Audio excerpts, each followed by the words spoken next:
కేంద్ర హోంశాఖ ఉత్తర్వులతో ఎయిర్పోర్ట్, బస్టాండ్, రైల్వే స్టేషన్లతో పాటు సముద్ర తీర ప్రాంతాల్లో రెడ్ అలర్ట్ను ప్రకటించనున్నారు ఏలూరు రేంజ్ ఐజీ అశోక్ కుమార్. విజయవాడ, ఏలూరు, కాకినాడ సహా 6 జిల్లాల్లో ప్రత్యేక తనిఖీలు చేస్తున్నామని, సముద్ర తీర ప్రాంతాల్లో బోట్ల కదలికలపై అనుమానం వచ్చినా చెప్పాలని వేటకు వెళ్లే మత్స్యకారులకు అవగాహన కల్పిస్తున్నామన్నారు. ముఖ్యంగా ఓఎన్జీసీ వంటి సహజ వాయు కేంద్రాల్లో మాక్ డ్రిల్ చేస్తున్నామని, పోలీస్ శాఖ అప్రమత్తంగా ఉందని, ప్రజలు ఎవరూ ఆందోళన చెందవద్దంటున్న ఐజీ అశోక్ కుమార్తో ఐ న్యూస్ ప్రతినిధి Bhargav face to face.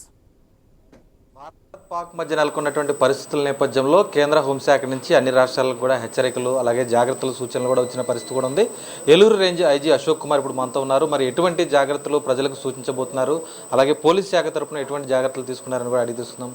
Sir చెప్పండి సార్, మన ఏలూరు రేంజ్ పరిధిలో అటు ప్రధానంగా విజయవాడ సౌత్ సెంట్రల్ రైల్వే కానీ, అటు కాకినాడ కోస్టల్ తీరం కానీ, ఈ విధంగా అనేక ప్రాంతాలు కూడా ఉన్నాయి. ఏ విధంగా ప్రస్తుతం కేంద్రం నుంచి జాగ్రత్తలు, సూచనలు వచ్చాయి? అంటే జనరల్ అలర్ట్నెస్ మెయింటైన్ చేస్తున్నాం మన 6 డిస్ట్రిక్ట్స్లో.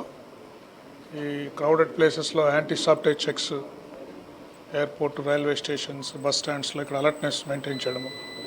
తర్వాత మనకి ఇంటర్ డిస్ట్రిక్ట్ చెక్ పోస్టుల దగ్గర వెహికల్స్ చెకింగ్ చేయడము, ఇంటర్ స్టేట్ చెక్ పోస్ట్ దగ్గర వెహికల్ చెకింగ్స్ చేయడము. తర్వాత మనకి చాలా సముద్ర తీర ప్రాంతం ఉంది. సముద్ర తీర ప్రాంతంలో మెరైన్ పోలీస్ స్టేషన్ తోటి, తర్వాత కోస్ట్ గార్డ్ సిబ్బందితోటి కోఆర్డినేషన్ మెయింటైన్ చేయడం, పెట్రోలింగ్ పెంచడం, డ్రోన్స్ ద్వారా కానీ, వెహికల్స్ ద్వారా కానీ తీర ప్రాంతంలో వెహికల్స్ పెట్రోలింగ్ బాగా పెంచడము. తర్వాత ఫిషర్మెన్ కమ్యూనిటీ ఎవరైతే గ్రామాలు ఉన్నాయో తీర ప్రాంతాల్లో వాళ్ళకి అవేర్నెస్ ప్రోగ్రామ్స్ కండక్ట్ చేయడము.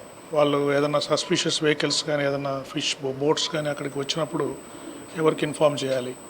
తర్వాత వాళ్ళు బోటింగ్కి అంటే చేపల గురించి లోపలికి సముద్రంలోకి వెళ్ళినప్పుడు ఏదైనా ఇన్ఫర్మేషన్ వస్తే ఎలా చెప్పాలి. అలా మన తీర ప్రాంతంలో ఈ oil and natural gas installations ఉన్నాయి కొన్ని జిల్లాలో. అక్కడ కూడా అథారిటీస్ తోటి ఎస్పీస్ కోఆర్డినేషన్ మెయింటైన్ చేసి అక్కడ జనరల్ మాక్ డ్రిల్స్ ఈరోజు కండక్ట్ చేస్తున్నారు. ఏదైనా ఇన్ఫర్మేషన్ ఏదైనా వస్తే ఏ విధంగా ఎక్స్చేంజ్ చేసుకోవాలి, ఏ విధంగా వెంటనే యాక్షన్ తీసుకోవాలి దాని మీద ఈరోజు అందరూ సమాలోచనలు జరుపుతున్నారండి. వైపు పహల్గామ్లో జరిగిన దాడి తర్వాత కొంత మత విద్వేషాలను రెచ్చగొట్టే విధంగా కూడా సోషల్ మీడియాలో కానీ, బయట కానీ చర్చలు జరుగుతున్న పరిస్థితి ఉంది. వాటిపై ఏ విధంగా నిఘా ఉంచారు, అటువంటి వారికి ఏం సూచించబోతుంది? ఇప్పుడు డిస్ట్రిక్ట్స్లో మనకి సోషల్ మీడియా సెల్స్ ఉన్నాయి అన్ని జిల్లాల్లో.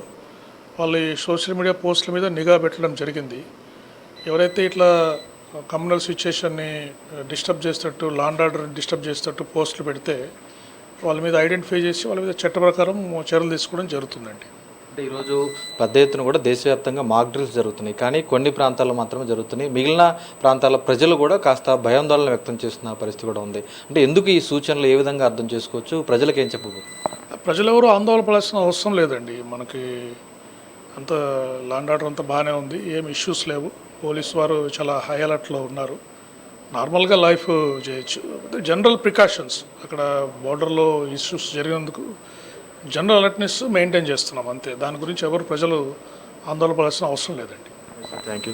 అది చూస్తున్నాం కదా, ప్రస్తుతం అయితే ఉన్నటువంటి పరిస్థితులన్నీ కూడా అంతా ప్రశాంతంగా ఉంది. ప్రజలెవరూ భయాందోళన చెందాల్సినటువంటి అవసరం లేదు. అన్ని ప్రికాషన్స్ కూడా తాము తీసుకుంటున్నట్లు ఏలూరు రేంజ్ ఐజీ అశోక్ కుమార్ స్పష్టం చేస్తున్న పరిస్థితి కనిపిస్తోంది. కెమెరా పర్సన్ మధుతో భార్గవ్, ఐ న్యూస్, ఏలూరు నుంచి.